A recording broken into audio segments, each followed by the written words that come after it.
Alright mga kabotpot, so eto na naman, may bago tayong budget build.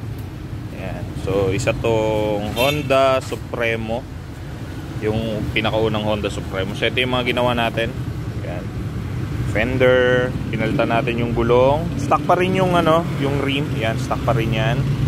So naglagay tayo nito para matakpan to kasi mababa na yung headlight. So grilled headlight, grilled signal light. Ayan, so custom painted yung tank, syempre. Yan. Kasi sobrang barag-barag yung tanke na yan nung dalhin sa amin. To match the tank, yan na rin yung side covers nya.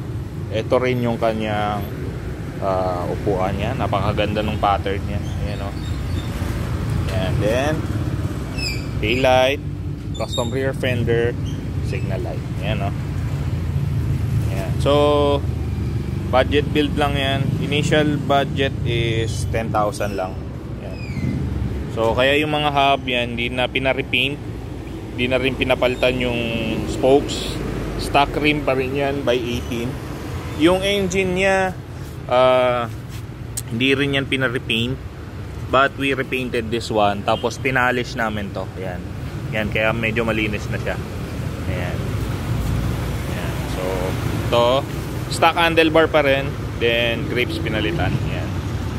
So that's it, our budget build na Honda Supremo. Ayan po. Alright.